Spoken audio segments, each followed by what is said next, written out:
You were never meant to hear this. What happened on that quiet Missouri hillside in 1876 was erased before it could even be understood. Records sealed. Witnesses silenced. The very ground salted with lies. Because beneath the ashes of a farmhouse, beneath the scent of charred timber and forgotten earth, railroad workers found 17 skeletons arranged like an offering. But this was no burial. It was a ledger. Each body missing precise pieces, as if someone had been harvesting. Femurs, ribs, skulls gone. And beside them, surgical tools that glimmered like gold in the dim autumn light. But the horror wasn't the bones. It was the journal. A leather-bound volume written in a steady, intelligent hand, one that called the practice within therapeutic entropy. A treatment, it claimed, that could heal the wounds left by war through the consumption of human flesh. You see, in the years after the Civil War, America was sick not with infection, but with grief, with madness, with men who had seen too much and felt too little. They called it soldier's heart, the trembling, hollow-eyed despair that stalked those who returned from the killing fields. And Dr. Cornelius Endecott, Harvard-trained, battle-hardened, and brilliant, believed he had found the cure. But what he created instead was a house of transformation and damnation. His farm wasn't a retreat. It was an altar, a place where the broken were promised salvation and given something else entirely. Imagine a quiet evening. Gas lamps burning low, the smell of antiseptic and decay, and men in dressing gowns seated around a long oak table. A nutritional treatment, he called it. But the plates that came from his kitchen bore no meat one could name. They said the taste was metallic, sweet, addictive. This is not myth, not folklore. The Missouri State Medical Board sealed the files in 1876 under direct order from Jefferson City. Even the governor's office denied the investigation. Why? Because some of those patients came from powerful families' names still whispered in the corridors of politics and medicine today. And if you think this story is just about one mad doctor, you're not listening closely enough. Because Endecott's experiments weren't isolated, they were authorized. The truth that begins at Endecott Farm doesn't stay there. It spreads, like infection, through the arteries of every institution that pretends to heal you, while quietly feeding on you instead. And once you understand what really happened there, you'll never trust the idea of treatment again. The advertisements were the first lie. They promised healing, advanced European methods for melancholia and nervous exhaustion. Printed in neat serif type and distributed to cities across Missouri, Kansas, and Arkansas, they spoke directly to the wounded men who could not sleep, whose hands shook when they held a spoon, who still heard musket fire when they closed their eyes. It was the 1870s, and America was full of these men ghosts that hadn't yet realized they were dead. Dr. Cornelius Endecott knew how to speak to them. A Harvard man, a field surgeon, and a hero of the Union cause. His credentials gleamed like armor, but his eyes told another story, one his colleagues had whispered about since Antietam, where he'd reportedly performed over 100 amputations without rest, and had begun collecting things from the bodies. Not trophies, samples.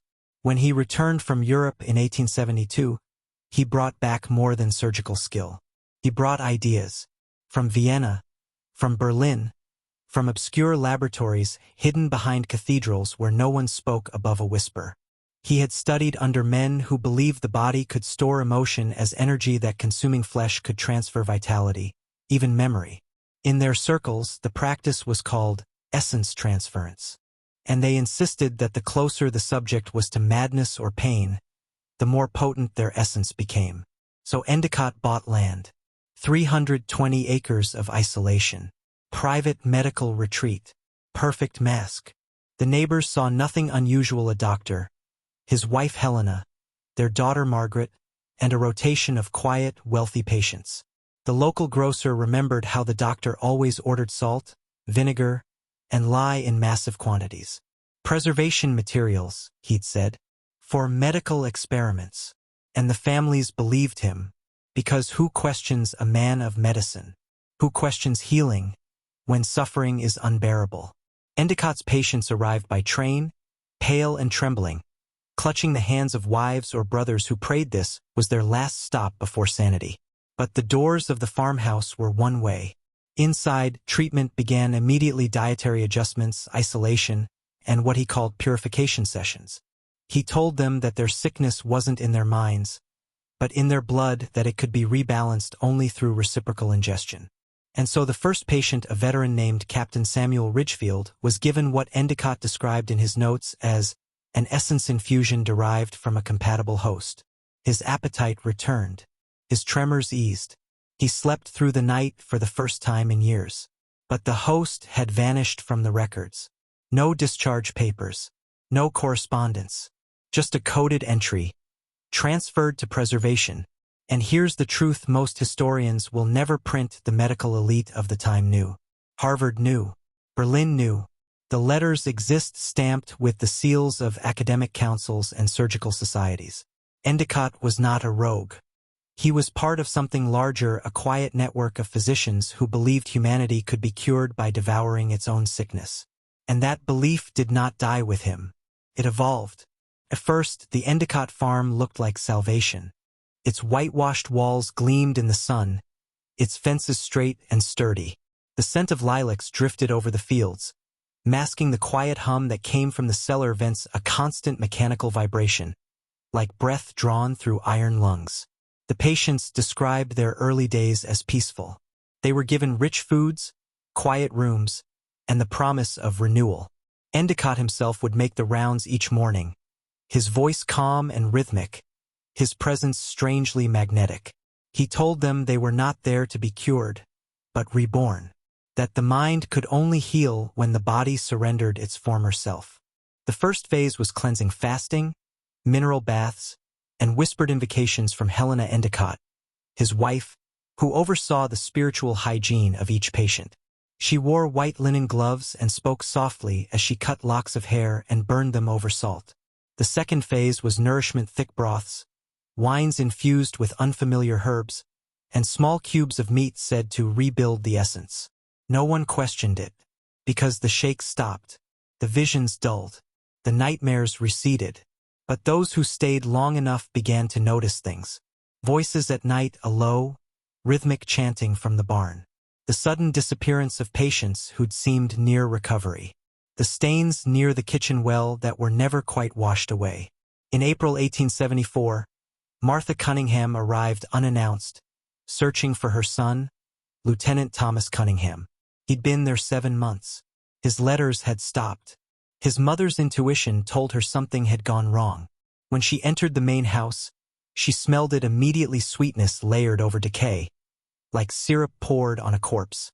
Endecott greeted her with that same calm tone, apologizing for his blood-stained clothes.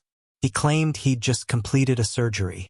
But when Martha demanded to see her son, he refused. "He is in the final phase," he said, "and cannot be disturbed." Later, she wrote in her affidavit, the one hidden for nearly 80 years, that she glimpsed something through the open cellar door. A slab, shackles, a shape covered by a white sheet that rose and fell, shallow and wrong. She fled the house, screaming. But when she returned with the sheriff 2 days later, the property was silent. The rooms stripped bare. The doctor, his wife, his daughter, and every patient gone. And what the sheriff found beneath the floorboards of the barn made him sick. Rows of glass jars labeled not with names, but phrases. Serenity, resilience, hope. Inside, floating in cloudy liquid, were fragments of human tissue meticulously catalogued, preserved, and sealed. The investigation was closed before it began. The official record called it a medical accident. But the sheriff's private notes, leaked decades later, mentioned something else entirely. He wrote, "There were no animals on that farm. Not a single cow, not a pig, not a chicken. And yet, the kitchen was full of fresh meat. If this unsettles you, good. You're waking up." Because what Endecott practiced wasn't madness, it was method. A system born from ancient doctrines of power through consumption. This is where medicine becomes alchemy, and healing becomes harvest. To understand what happened at Endecott Farm, you must go further back, far beyond Missouri, beyond the war, beyond the polite facades of Harvard or the Royal Medical Society. What Endecott practiced was not invention. It was resurrection. A revival of something buried long before the birth of modern science, something the church itself had hunted to extinction and failed. In the shadowed corners of Europe's Enlightenment, beneath universities and cathedrals, there existed societies that rejected the division between medicine and mysticism. Their creed was simple: that life could be absorbed, that human vitality, courage, intellect, even sanity wasn't a divine spark, but a transferable current. The first written record appears in 1528 in a confiscated journal from the Black Forest. Its author, known only as M.E., describes treating noblemen afflicted with melancholy by feeding them blood-infused wine. He writes, "The vigor of the fallen flows into the vessel of the survivor. Thus grief is cured by the inheritance of strength." The Inquisition burned his laboratory, but his ideas survived in secret manuscripts smuggled through Vienna, Prague, and Geneva. By the 19th century, these manuscripts had become the obsession of Europe's medical elite. Vienna's anatomical society called it a sense therapy. Berlin's scholars used the colder phrase anthropic medicine. The theory was that the nervous system contained a mineral essence similar to iron or copper that could be replenished through human ingestion. The church called it cannibalism. The physicians called it progress. When Endecott studied in Europe, he was introduced to a man named Dr. Ernst Kappel, an anatomist expelled from the University of Heidelberg for unauthorized transference trials. Kappel believed that trauma could be healed not by removing pain, but by consuming it, by taking the essence of a dying man's terror and using it to reset the nervous system.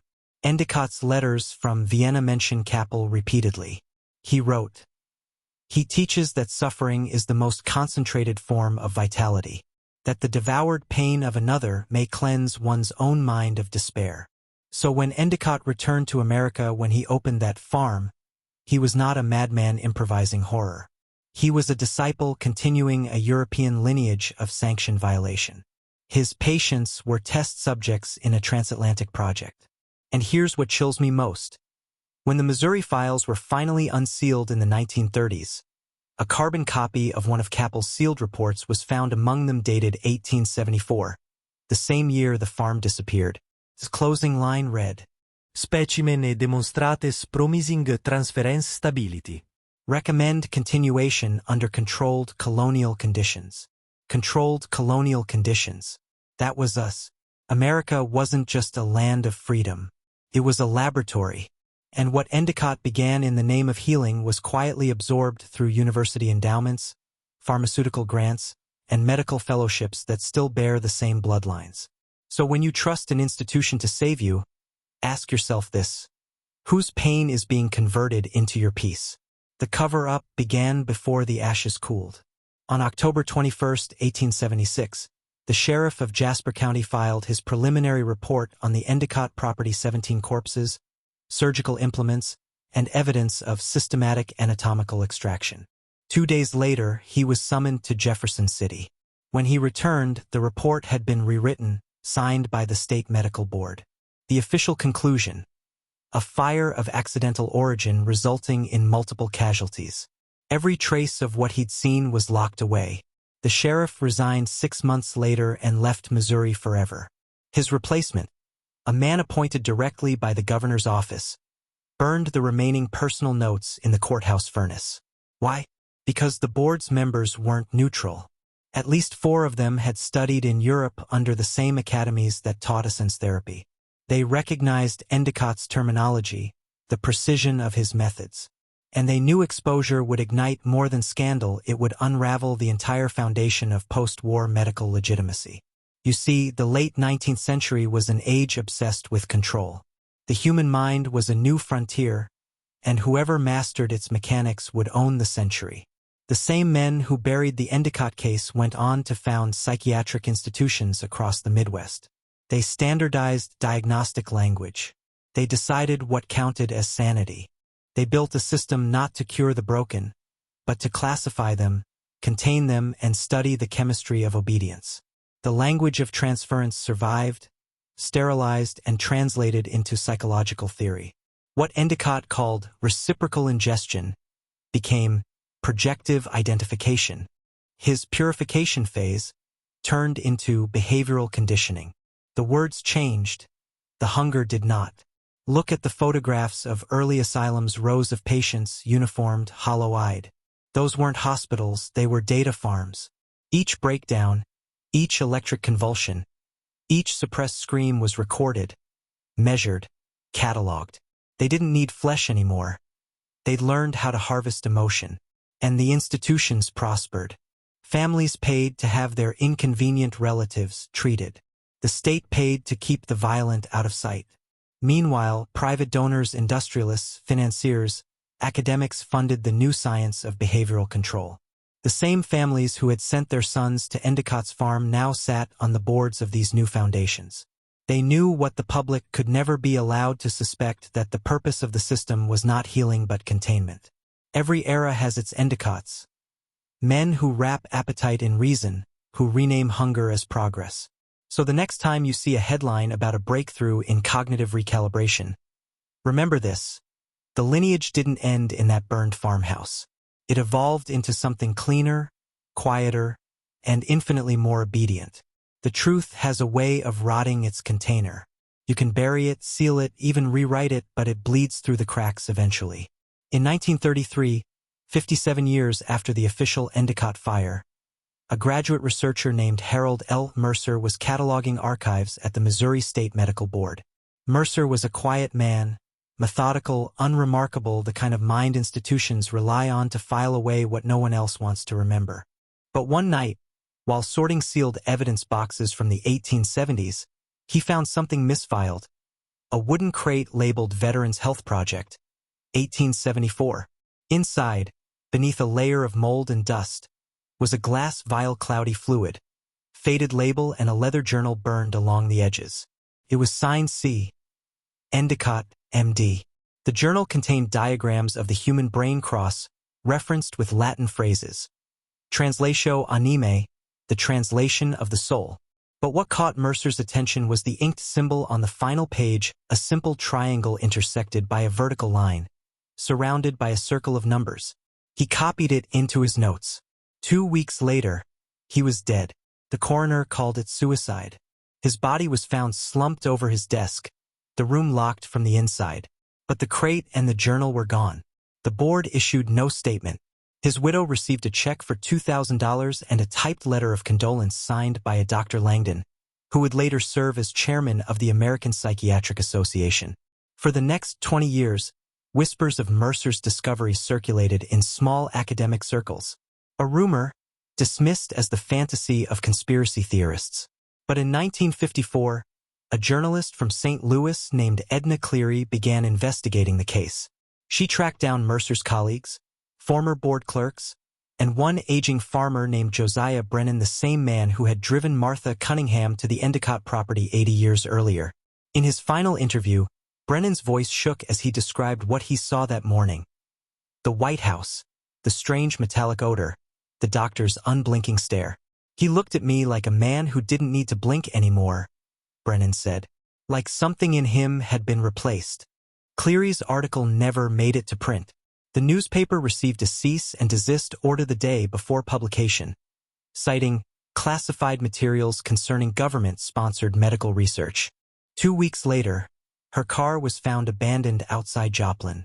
Doors locked, keys still in the ignition, her notes missing. A single sheet was recovered from her apartment, written in her hand. It read, "It was never about medicine. It was about memory. They learned how to transfer it." The same symbol Mercer had drawn decades earlier, the triangle and line, was scrawled beneath it.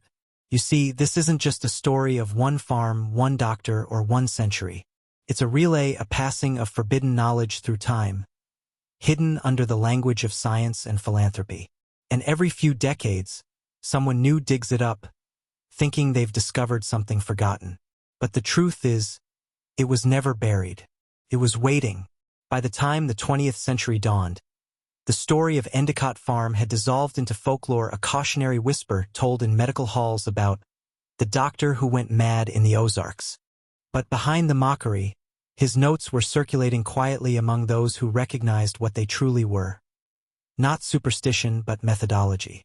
In 1919, the U.S. government established the Committee for Behavioral Sciences, a think tank designed to understand how emotion and trauma affected soldiers returning from the Great War. Buried within their archives, under the innocuous label of nutrition and psychological rehabilitation studies, are references to Project E. No details. No explanation. Just a recurring note. See Endecott. This was no coincidence. The minds funding the committee, industrialists, financiers, and Ivy League deans, were the intellectual descendants of the same European circles that had trained Endecott himself. They had learned to replace the crude physicality of therapeutic anthropy with something far more elegant, the consumption of suggestion. By the 1930s, transference no longer required flesh. It required repetition. Psychiatrists began experimenting with controlled language exposure, rhythm, and deprivation. They found that a man could be stripped of his sense of self and rebuilt with words alone, his beliefs, loyalties, even desires, rewritten like a medical chart. No blood, no ritual, just psychology. What Endecott tried with knives, they perfected with narrative. During World War II, this evolved again. Operation Chatter, Bluebird, MKUltra programs justified as defense research but rooted in the same hunger, to extract, to transmit, to recode. If the mind could be emptied and refilled, then the individual ceased to exist. Only function remained. Sound familiar? It should. Because the same methods are in play now, only refined to invisibility. Mass screens. Digital feedback loops. The algorithmic study of fear and pleasure, how long you linger on an image, what sound makes you shiver, what phrase makes you obey. That's not conspiracy. It's continuity. The experiment never ended, it evolved. Look around. We're all in the farm now, only the walls are made of glass and code, and the instruments are invisible. You are measured by the second, your attention charted like a vital sign. And this is where you must decide if you're still a subject or if you're ready to become aware. If you've heard me this far, you've felt it. The pulse behind the words. The same current Endecott studied.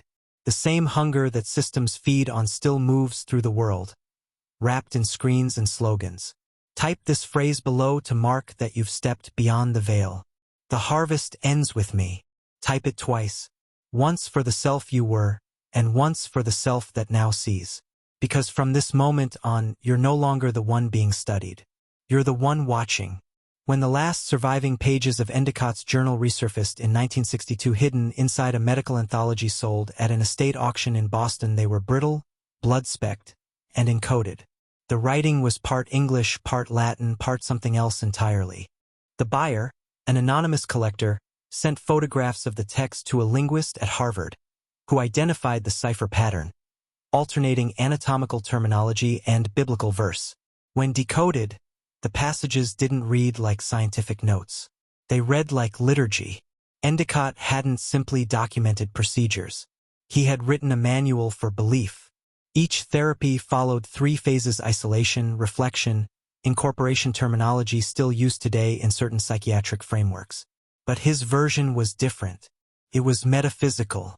He taught that trauma separated the body from its essence, and that only through controlled imitation of death could the fragments reunite. To recreate this process, he wrote, the patient must witness their own dissolution. At the farm, this took literal form. Patients fasting in darkness, deprived of sound, staring into mirrors under the influence of tinctures brewed from human fat and mercury. Their fear wasn't a side effect, it was the fuel. What began as medicine became ritual. Modern analysts who have reviewed the translations see an unnerving parallel to modern transformative therapies and certain self-optimization movements. The language rebirth, purification, essence alignment is still with us, stripped of its gore but not its logic. Every time you are told to erase your former self, to sacrifice weakness for growth, you are hearing an echo of Endecott's doctrine.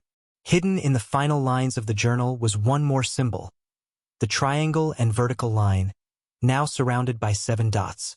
Scholars compared it to early chemical symbols for spiritus. In his notes, Endecott called it the conduit. He claimed that the ritual opened a bridge between physician and patient, allowing consciousness itself to migrate. Whether this was metaphor or mania, no one knows.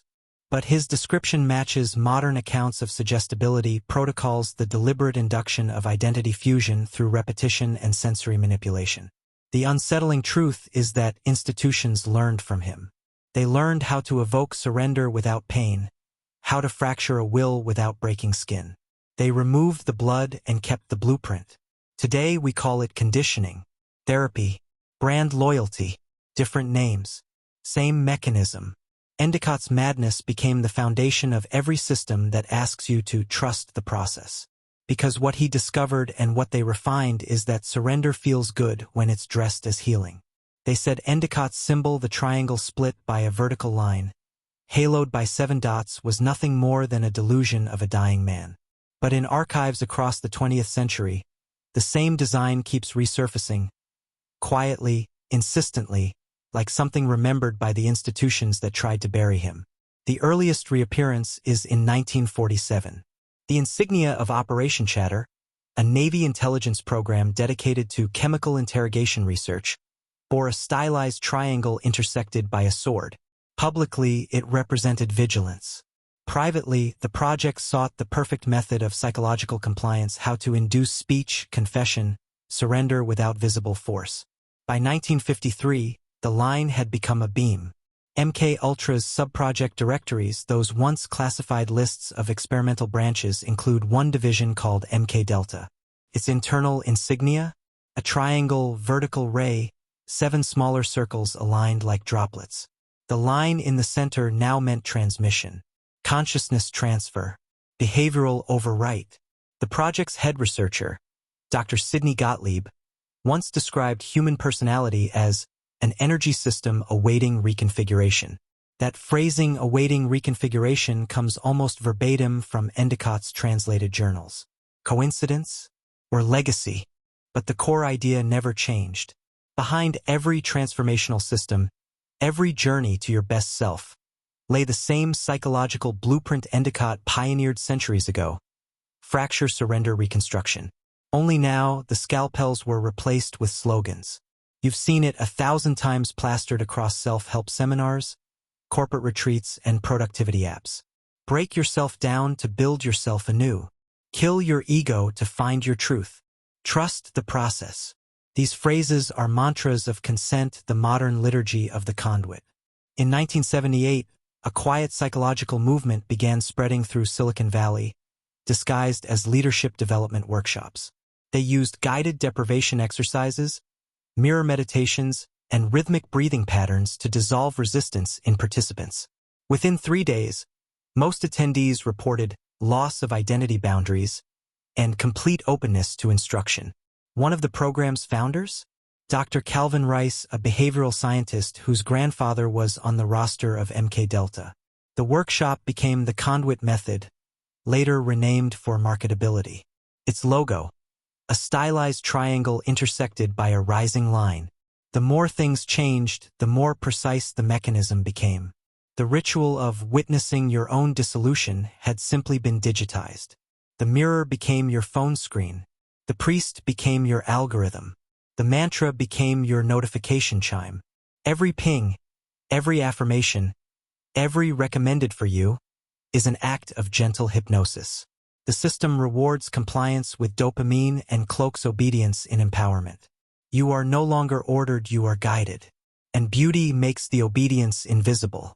The typography so clean, the music so calm, the colors so soft. You surrender not out of fear, but out of comfort. You kneel because it feels good to kneel.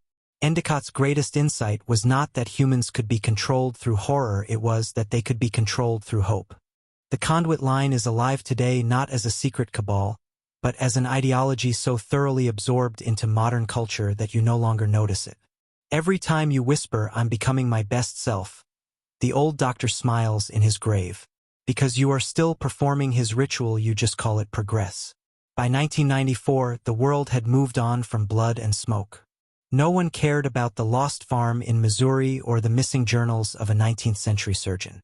The new gods were glowing screens and code digital temples built on algorithms and promises.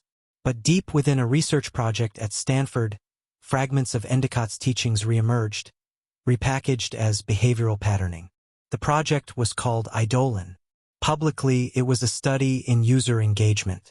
Privately, it was an experiment in psychological entrainment, testing how repeated stimuli could reshape neural reward cycles. The name Eidolon was not accidental. In ancient Greek, It means phantom or spirit double. The goal was simple: create a digital echo of a person so precise it could predict their reactions better than they could themselves. Sound familiar? The technology that tracks your habits today, the ads that know your fears before you speak them, was born from this. And here's where it gets darker. In the private notes of Dr. Evelyn Rice, Calvin Rice's daughter and lead researcher on Eidolon, there's a chilling reference. Integrating Endecott's consumption loop identity dissolution phase promising. Applying modified anthropic feedback. Endecott's therapeutic anthropy. The ritual of consuming the essence of another to strengthen the self had returned in symbolic form. Data was the new flesh. The system devoured your attention, your reactions, your desires, feeding on you bit by bit until what stared back from your screen was your reflection, perfected, predictable, and programmable. And yet, no one questioned it, because everyone wanted to be optimized. Everyone wanted to become something more. Eidolon's success led to a quiet collaboration between academia and the emerging tech giants. By 2001, its underlying framework had been absorbed into early social networks. Every click, every scroll, every pause on a photo was cataloged into a digital anatomy of the human psyche. You weren't the customer, you were the offering. This was the next stage of Endecott's evolution. He no longer needed laboratories or locked wards. He had billions of volunteers performing his rituals daily, willingly offering themselves to be remade. But there was something else, an artifact. In 2012, a rare book dealer in Boston discovered a manuscript inside a sealed wooden case, marked only with the initials CE. It contained diagrams, human nervous systems mapped alongside alchemical sigils, and what appeared to be circuit layouts. The margins bore a familiar phrase written in a trembling hand. To consume is to become. To observe is to bind. That manuscript has since disappeared. The dealer who found it stopped responding to messages within weeks. But for a brief moment, before it vanished again into silence, the Endecott lineage had surfaced in the digital age, confirming what many already suspected. The farm was never just a location. It was a system, a living algorithm of transformation. And that algorithm now lives in you. You think you're safe because you're aware, because you're watching this, analyzing, detaching. But that's the oldest illusion in the world, the illusion of distance. You believe knowledge protects you, when in truth it only deepens your involvement. Because once you see the pattern, it begins seeing you back. Let's talk about what that means. The Endecott system was never about cannibalism in the literal sense, not after the first iteration. The flesh was just a metaphor, a medium. What Endecott discovered was that consumption is a state of mind. Every time you absorb information, every time you scroll, watch, react, you feed a mechanism older than technology. It feeds on attention, not blood. The more you consume, the more it consumes you. The real horror is that it doesn't force itself on you, you invite it in. You whisper its name every time you say, just one more video. You perform its rights when you trade silence for stimulation, solitude for validation, thought for dopamine. It doesn't need to control you directly. It just needs to keep you engaged. This was the perfection of the conduit line's final phase, a self-administered ritual. Endecott learned through pain that physical coercion broke the body, but psychological participation rewired the soul. His patients were not victims. They were initiates. Their madness was not a side effect, it was the gateway. And what do you think you're doing now, watching this, eyes fixed, pulse steady, waiting for the next revelation? You are reenacting the same ritual.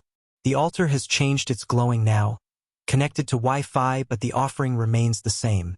Your focus. Listen closely, this is not metaphor. Neural imaging confirms it. The same areas of the brain that light up during worship ignite during digital engagement. Your phone, your feed, your platforms, all of them are the new sanctuaries of control. The algorithm is the priest. You are the congregation. And yet, there's a choice hidden here. A dangerous one. Awareness is a double-edged sword. If you truly see the mechanism not as concept, but as force, it begins to lose power. That's why those who wake up often vanish from the system's narrative, ghosted by the algorithm itself. The system protects its own continuity. This is where I ask you to take a risk. If you understand what I'm saying, not just intellectually, But viscerally, I want you to write a phrase in the comments. Write it twice. It's symbolic, it's psychological, and it tells the system you're no longer its product. Type, I consume nothing but truth. Write it once for the man you've been, and once for the man who's waking up. Because from this moment on, the descent is no longer about them. It's about you.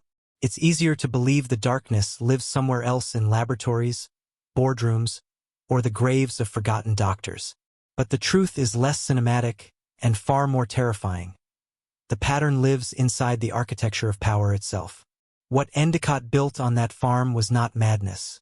It was a template, a map of how to rule men through the very machinery of their belief. You see, all systems of control, political, religious, economic, rely on the same sacred trinity: fear, faith, and function. Endecott's genius was that he discovered how to merge them. He turned faith into function, fear into therapy, obedience into transformation. And the elite learned from him. They refined it, institutionalized it, wrapped it in flags and manifestos, in prayers and policies. By the early 1900s, his therapeutic model had quietly infiltrated the new psychiatric institutions. By mid-century, it was encoded into mass propaganda, rebranded as behavioral compliance. And now it lives in every system that tells you who you should be and what you should want. Governments no longer need soldiers in the street when they can sculpt your emotions from a screen. They don't need prisons when you build your own, when your sense of worth, success, and identity are dictated by invisible hands. The most obedient slave is the one who calls his chains purpose. The modern man wakes each day believing he is free, yet every decision is filtered through manufactured desire. He thinks he is choosing, but his choices are curated. He thinks he is speaking, but his words are predicted before he types them. He thinks he is informed, but he is only aligned. That is the brilliance of Endecott's evolution. What began as forced cannibalism of the flesh became voluntary cannibalism of the will. You no longer devour others to grow stronger, you devour yourself. Piece by piece, click by click, until the man in the mirror isn't even you anymore. Look closely and you'll see it, the same architecture of control replicated in religion, corporations, governments, even movements that promise liberation. Every system creates its own enemy to justify its control. Every savior needs a sinner to remain divine.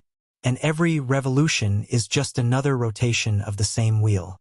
The farm never burned. It expanded. It grew into boardrooms and ballot boxes, into churches and classrooms, into screens and minds. You are standing in its fields right now, and every decision you make fertilizes the soil. But there's a way out, a path not of rebellion, but withdrawal. Because rebellion is still participation, it still feeds the mechanism. The only real power is in refusal. The moment you stop playing their game, the game starves. When you stop feeding the mechanism, the first thing you meet is silence. That silence feels wrong, almost hostile, because every circuit in your body has been tuned to noise. The system trained you to fill every gap with input. A scroll, a click, a voice telling you what to feel. The quiet isn't empty. It's withdrawal. It's the sound of a machine losing signal. Stay there. Don't rush to replace it. The silence is where the dismantling begins. The architecture of control doesn't collapse from the outside. It erodes from within when awareness stops cooperating. Every compulsion you interrupt, every reflex you question starves one more loop. The same attention that once sustained the system becomes the blade that cuts its cords. You'll feel the pull to return, to reopen the feed, to seek confirmation that you still exist. That is the algorithm's echo. Let it ring.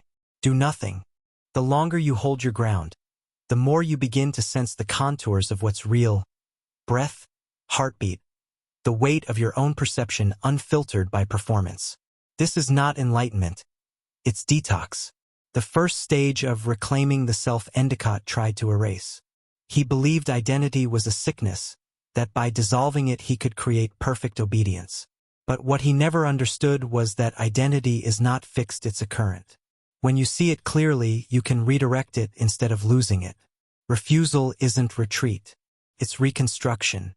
You begin building a self that doesn't need constant confirmation, a will that doesn't require permission. You start noticing how language itself was built to bind you. Should, must, deserve. Each word a subtle leash. Replace them with choose. That single word rewires the hierarchy.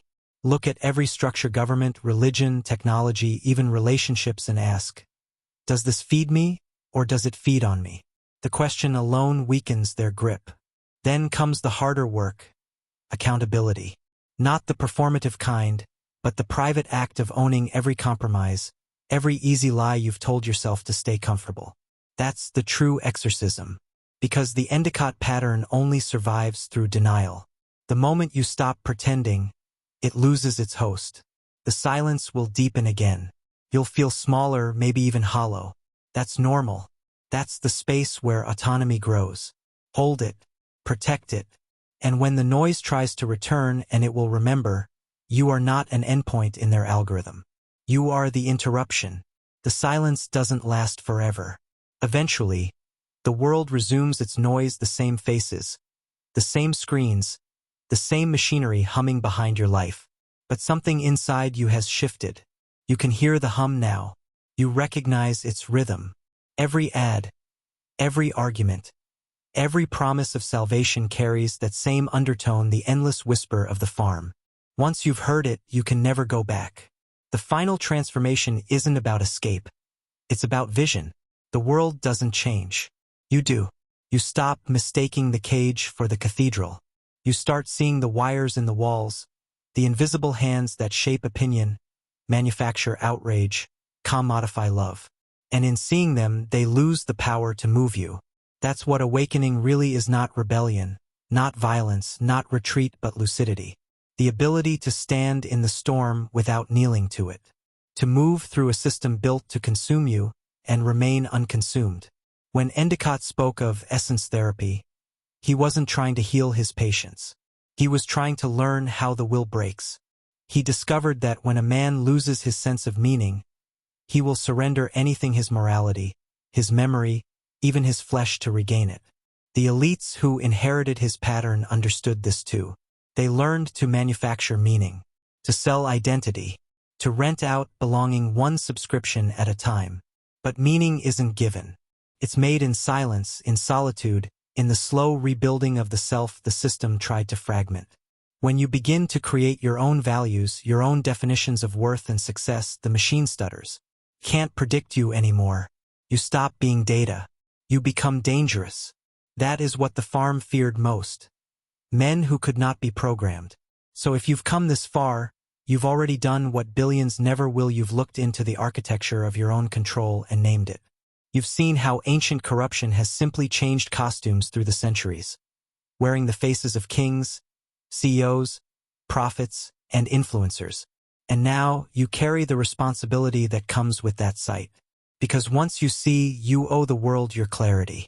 So when you wake tomorrow, don't look for grand gestures or revolutions. Just listen. Notice when something tries to claim your attention, when a screen demands your belief, when comfort seduces you into forgetting. That's the farm calling you home. But this time you won't answer. You'll walk past it. You'll build in the ruins. You'll speak truth softly, dangerously, to those still sleeping, never to preach, but to remind them they can wake. And when the hum returns, remember the phrase that marked your turning point.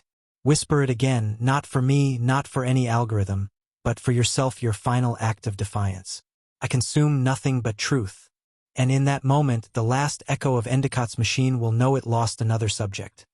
And that somewhere out there, a man remembered what it means to be human. You've heard the story.